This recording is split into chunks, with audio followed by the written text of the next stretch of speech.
Daily Maili ka kushtuar një artikull mënyrë se si shqiptarët arrin të dërgojnë paratë e fituara në rrugë kriminale drejt Ateut. Bandat shqiptare rekrutojnë turistë të rem për të dërguar para të pista drejt Shqipërisë, të cilat i investojnë për të bërë një jetë luksoze. Në fund të vitit të kaluar kishte pothuajse 1100 shqiptarë në burg, përfshirë vrasës, përdhënues dhe udhëheqës të mafias ballkanike. Vetëm 3 ishin gra.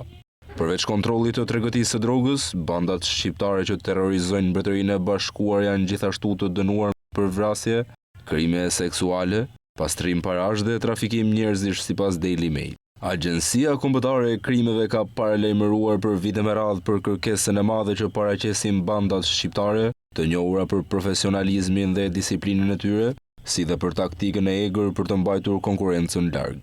Bandat shqiptare kanë arritur të dominojnë tregun e drogës në Britani, duke negociuar drejt për drejt me kartelet kolumbian dhe duke nënçmuar rivalet për të mbushur rrugët e Britanisë me kokainë të lirë.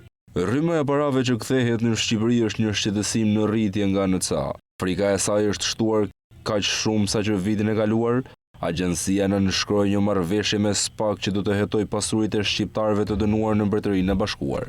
Në vitin 2010, vetëm 1.5% e shtetasve të huaj të burgosur në Angli dhe Wales ishin shqiptar, por deri në fund të vitit 2024, shqiptarët përbënin 10.6% më shumë se çdo kom tjetër.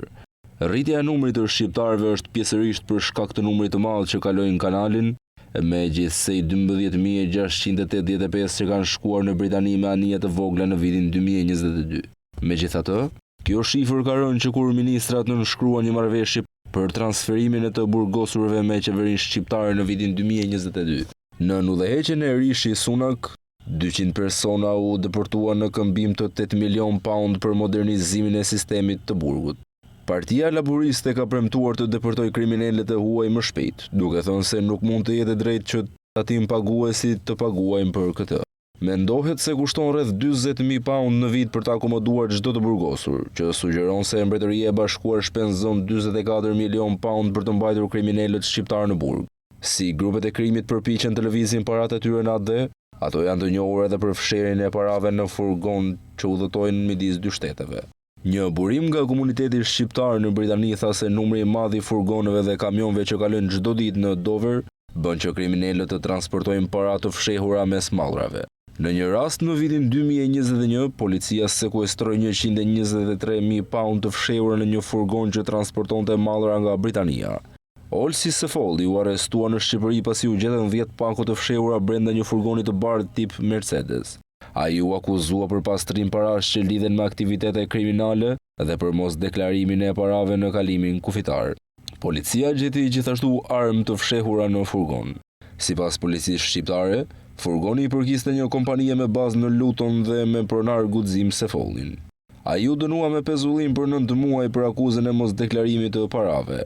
Guxim Sefolli tha gjykatës se kishte emigruar në Britani në vitin 2010 dhe kishte punuar 7 vjet në tregun e zi, pasi ishte një migrant ilegal pa dokumenta për të qëndruar në Britani.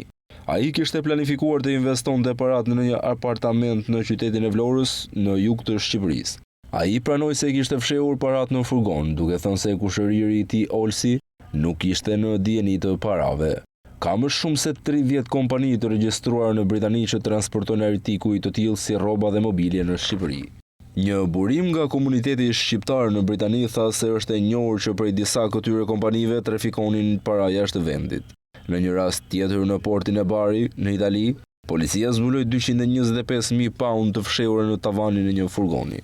Agjencia e lajmeve ANSA raportoi se paratë ishin të mbyllura në qese evakuimi dhe shoferi do të udhëtonte drejt Shqipërisë. Stafi doganor në Bari tha se makinat me targa britanike dhe shoferë shqiptar shpesh ndalohen në port, duke shtuar se udhëtime të tilla bëhen javë pas jave. Një tjetër mënyrë që bandat përdorin për të trafikuar paratë jashtë Britanisë është duke punësuar korrierë që të paraqiten si turistë.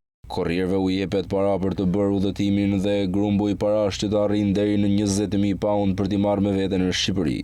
Në vitin 2018 në Dover u kapën Suzana Sokolli dhe Gino Mata, nënë e birë nga Shqipëria me 40.000 pound të fshehura. Ata u dënuan me burg në gjykatën e Kurorës për më shumë se 3 vjet.